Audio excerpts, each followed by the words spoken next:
Welcome back to RevUP and Awaken. Is there an even deeper relationship between us as the pet parent and our furry companions than we even realize? Horses help us cope with trauma, dogs help autistic children and the blind, pets in general lower our stress levels. But are we just scratching the surface? Well, let's find out as we come back with Julie Ulrich, certified Intuitive Animal Communicator. Hello, Julie. Welcome back to the show for our next part to this really fascinating subject about communicating with our pets. We've really touched upon some really interesting aspects on the on this topic from the part one. I didn't want to just graze over one part that is really important, that is naturally transitioning, animals transitioning from here, leaving us here to, deal with the heartbreak of it all. And but it's almost like you can't help yourself. You need to have their energy around you, and it's just it just feels so right. And then you soon forget about the fact that, all right, you just gone through some heartbreak, for the loss of one. And I've always felt like having another one, going to the next one, you sort of heal from the loss of the previous one. So, tell us about some of the experiences that you've had communicating with animals who have transitioned, and also, if you have other stories about animals who are still with us as well. Yeah, I get a lot of clients who want me to talk to their animal on the other side, and it means so much to me to be able to do that because, as I mentioned in part one of our talk, my first taste of animal communication was when I had a reading done for my soul kitty Willow, who is on the other side, and I was having such a hard time with her passing. So every time a client comes to me grieving over an animal they've lost, I completely understand what they're going through, and I'm so happy I can offer support.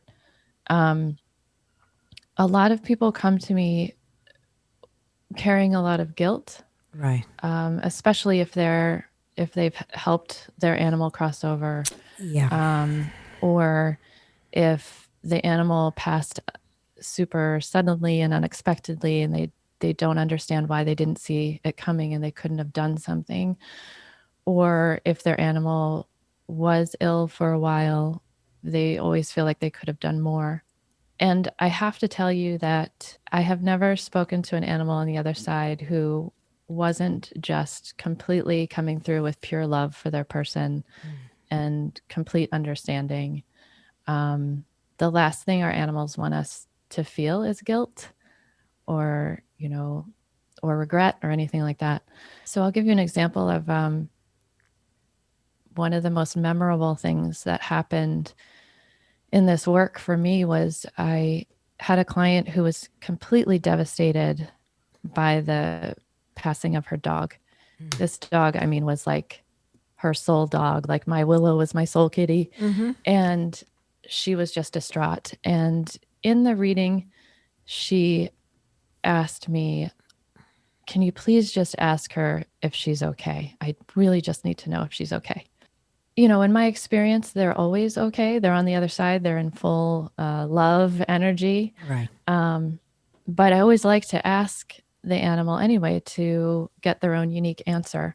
So I asked her dog just to tell me how she was doing on the other side.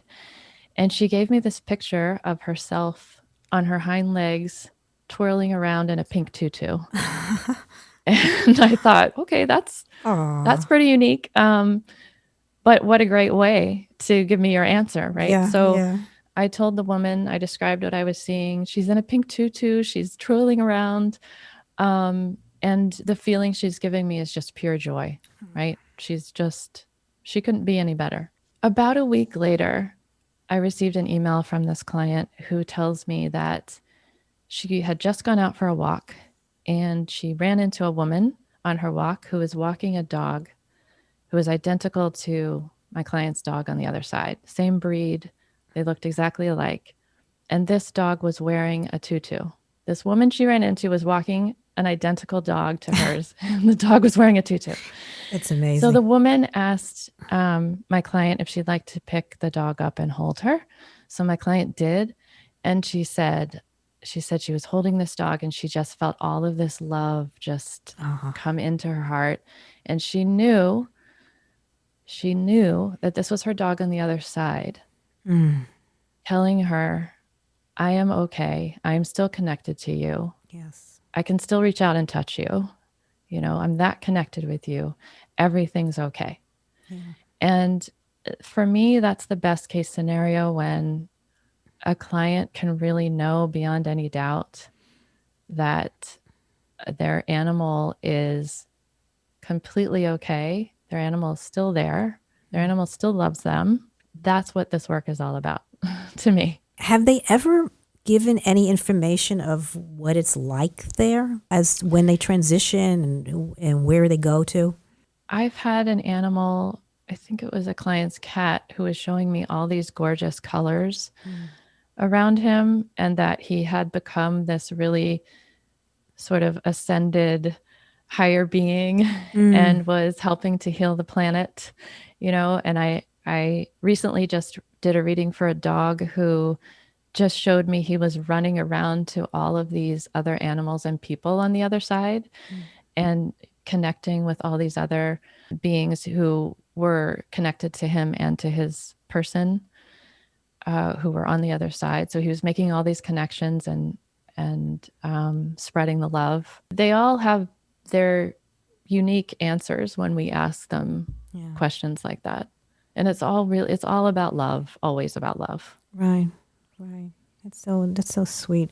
What about the decision of euthanizing? Because I know, I know it's always a difficult decision that people have to make about, euthanizing their animals.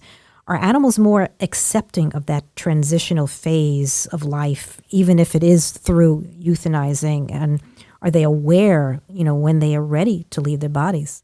Yes. In my experience, the animals have always told me that the way they view crossing over is the next step in their journey.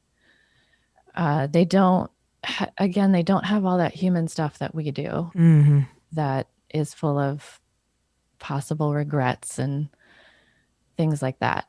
They can clearly see their journey, and they know that that's the next step. And they know, because they're so tuned into the energy around them, and they have this understanding of energy, they understand that they're not really leaving, right? They're leaving their body, but they're still going to be there energetically, just on another plane.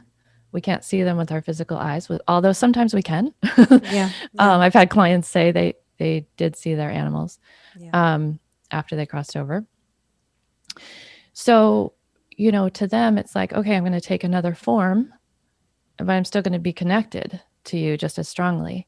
And the thing about euthanasia is, again, animals have told me time and time again that they plan out their crossing, so they can plan how and when, even if it's by euthanasia. And this is something that's kind of hard for us to wrap our heads around, but because they come into this world having mastered unconditional love, and they have all this wisdom that we don't have yet, they can see what kind of experience we need to have for our journey here, for what we came here to learn. So that could mean that it's for your greatest and highest good for you to assist your animal to cross over. I had to do that with my cat Willow. And, when you're in the moment, this is the last thing you want to do. But it could be that you need to have that experience of stepping up for what's the best for your animal, right? And doing this really super difficult thing because it's for the best. And for whatever reason, you need to go through that experience. So I really believe that no matter how your animal passes, they have chosen that way because they want you to have that experience, because that's going to help you grow and that's going to help you learn in some way, even though, believe me, I know it's the most devastating thing anyone can ever go through. There is wisdom behind it. Like, for example, when my cat Willow crossed, it took me years to figure this out, but the timing of her passing was instrumental in my path to this work. Several months after she passed, I got the reading, the animal communication reading, because I was so much deep in grief. And then I became a Reiki master and started getting messages from animals I was giving Reiki to. And I was like, I think that's what's happening. That was what was happening in that reading that I got for Willow. Maybe I can do this. If I hadn't had that reading for Willow, I don't think I would be sitting here today talking to you as an animal communicator.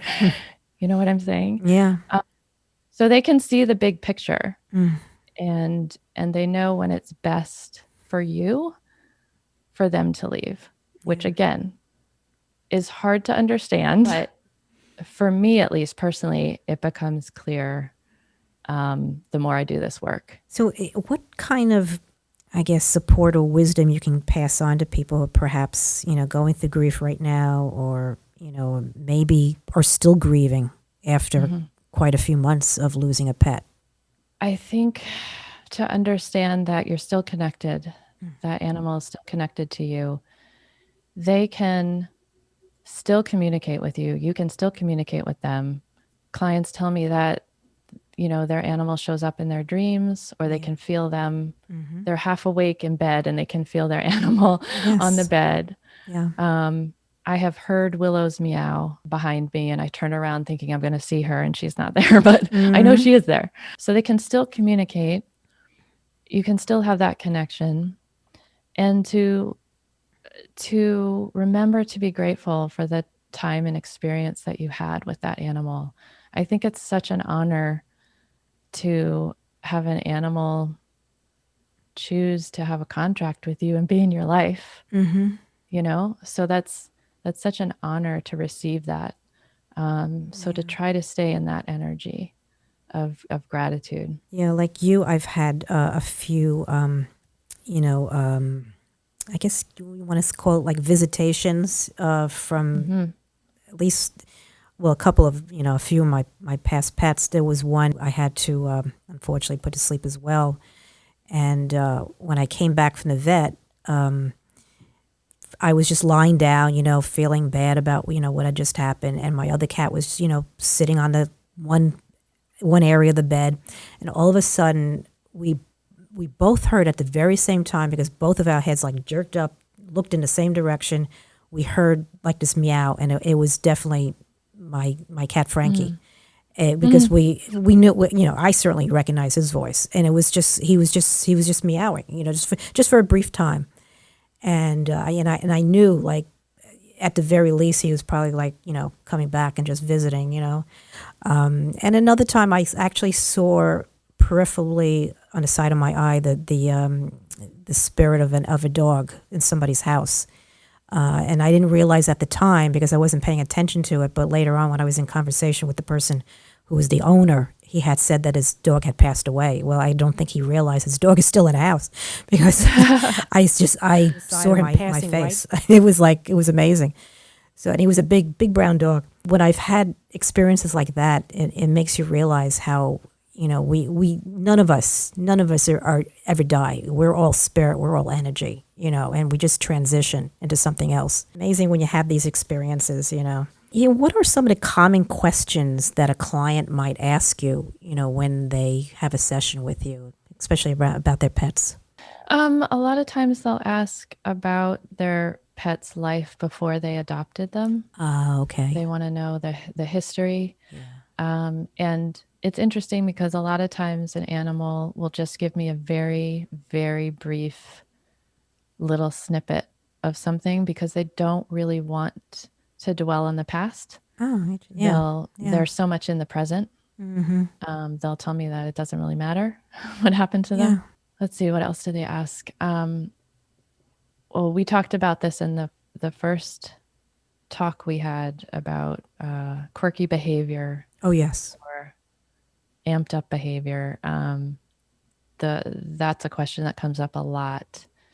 And interestingly, a lot of times people will want me to tell their animal to stop doing something. So can you tell my cat to stop scratching on the couch? And that's not the way this work works. You Right. can't really tell an animal what to do. You can ask them to talk about what they're doing. And why? And like we talked about in the first session, a lot of times they'll start talking about the energy of their person and what's going on with their person.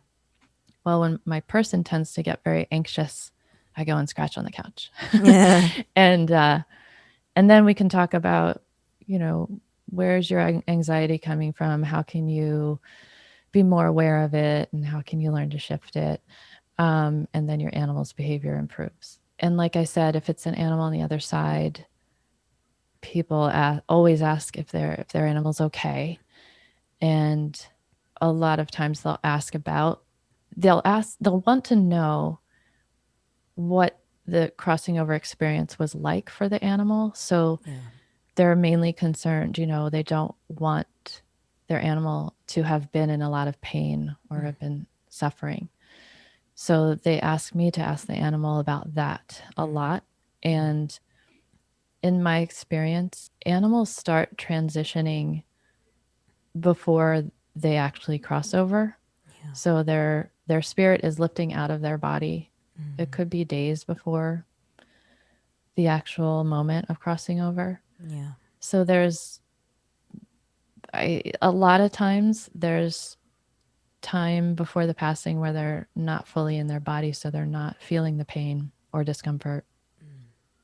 Interesting. And also, again, the animal on the other side is never going to want the person to dwell on something like that. They're always going to be, talking about how much love they have for the person and how grateful they were that the person took care of them so well. And it's another thing that they don't see any need to really talk about in depth. Those are a lot of the questions that come up. Yeah. Have you ever had any communication with a bird?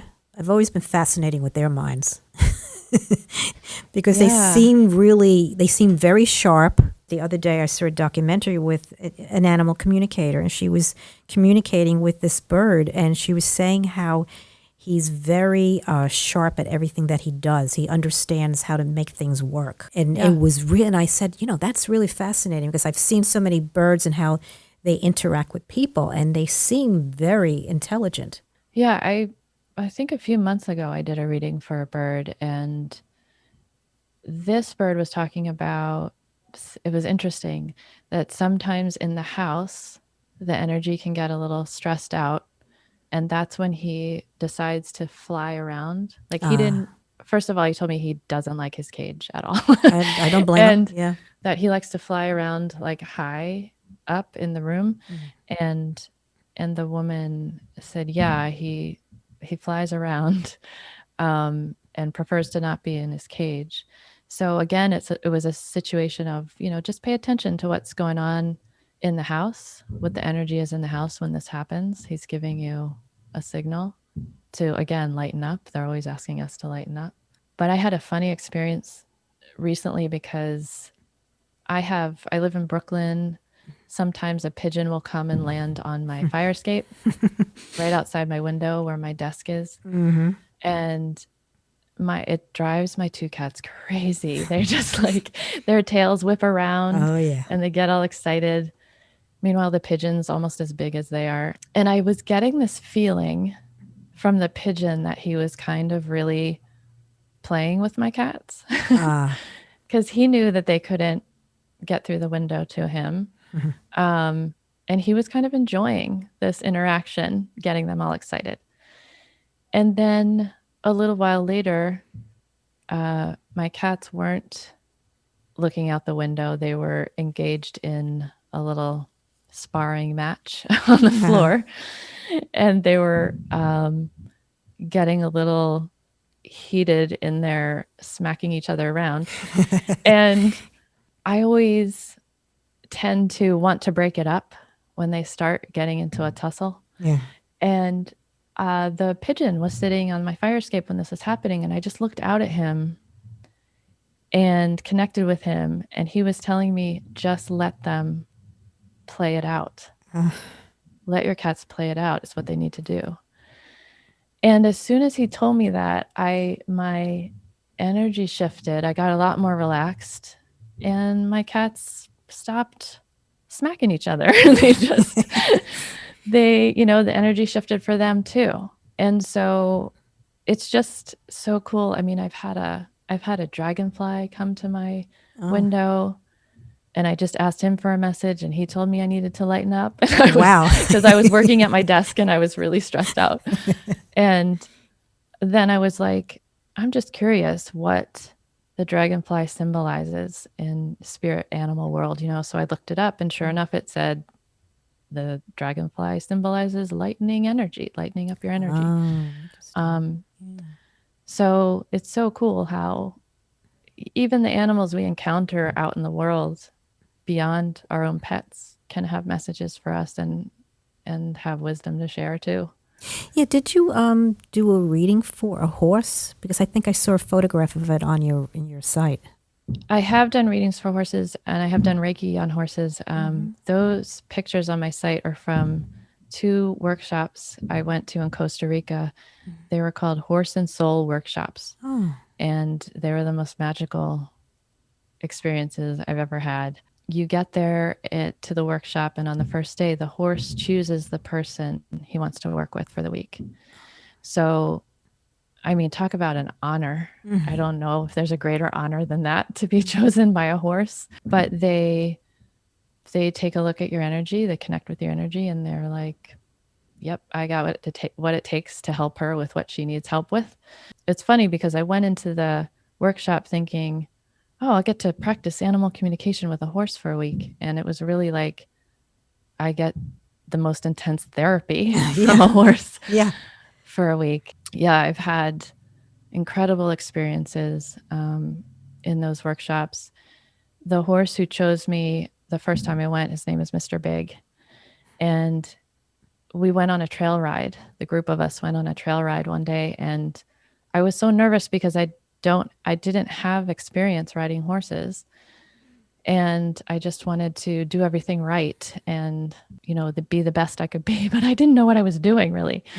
So at one point, my one of my feet came out of the stirrup, and I couldn't get it back in, and I started freaking out. Like I was super tense the whole time. Right. And I really started freaking out when I couldn't get my foot back in the stirrup. And Mr. Big responded in kind and kind of jumped off the trail and started moving erratically. And I couldn't stop him. And the facilitator came up on her horse, and she guided me with what to do. And she told me, Julie, you have to be his partner. You have to be his equal partner. He has to know he has your back, and you have his back. And so if you're being all nervous and freaking out, then he's going to reflect that energy that you're giving off, right? So the rest of the trail, I just dropped into my heart, and I talked to him the whole time. And I said, look, I'm here for you. I know you're here for me. And I just completely calmed myself down. And we had the best remainder of the trail ride. He definitely gave me what I needed in that moment. Again, it's an example of an animal amping up their behavior so you can look at what's happening with yourself. And they're bringing it up in front of your face, so you have to look at it and deal with it. And so you can learn how to shift into a better energy. We ordinarily communicate with our pets all the time, without realizing it, of course. But for those who are not aware or want to get closer to their pet, perhaps, how can they maybe open themselves up to it, to maybe bond more, or to communicate better? Yeah, I would start with what I was talking about.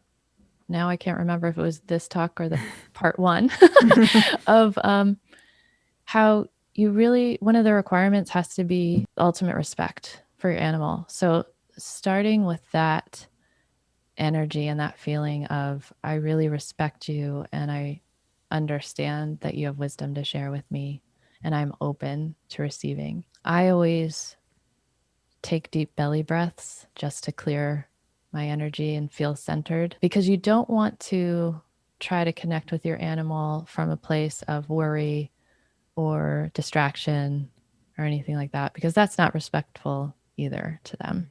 I would just say do whatever you need to do to kind of get calm and centered. And then, I mean, what I do is I invite their energy in and I ask them if it's okay if I talk to them, ask them permission. Again, it's all about respect. If it's an animal in a reading who I've never met before, I'll introduce myself. You don't have to do that with your own pet. They know who you are. And then you can just allow whatever messages to come through. Just be in this open space and allow. You can ask them a question, making sure that it's not a loaded, emotionally loaded question, because then you might not be as clear in the connection. But, you can just ask them, give me a feeling. How are you feeling right now? Or show me whatever you want to show me. I like to do that in a reading when I first invite the animal in. Before we get to the client's questions for the animal, I just like to allow the animal to show me anything they want to show me. They usually show me something about their life or about their personality, or something meaningful to the person. Right. So yeah, it's all about being open and allowing and getting centered and having that respect. This has been another great show. Do you have anything else, last minute things that you'd like to say? Maybe we haven't touched upon, or I can share what happened to me very recently. A very, very special kitty in my life passed, and she chose my birthday to pass on. And so I just wanted to kind of reiterate that when you look deeper at your relationship with an animal, you can see some truths that aren't always obvious. So from my human perspective, I can look at that and say, that was my birthday. I can't believe she passed on my birthday. That was such a horrible day. But when I drop into my heart and I connect with this kitty, I know that was her way of acknowledging me and acknowledging our relationship. She could have passed any day, but she chose my birthday. They have really wise and profound ways of showing us their unconditional love and how much they value our relationship with them. And so I would just leave you with that thought of, always look at the deeper truth, because they have so much love and wisdom and support for us. Yeah. That's what any experience we have with them, that's what it all comes down to. It's been wonderful talking to you. You can tell the sensitivity of a person, in terms of the fact that you love doing what you're doing. I do. Thank you so much. It was great talking to you too, someone who really understands what happens between a person and an animal. Yeah. And what that connection is like. It's been great. Thank you. Oh, you're welcome. Thank you so much. And I hope you enjoyed this episode of RevUP and Awaken, and be sure to check back for more intriguing shows and guests. And don't forget to check out Julie's website, and also to take a look at miriamasilver.com for a library of other topics just like these.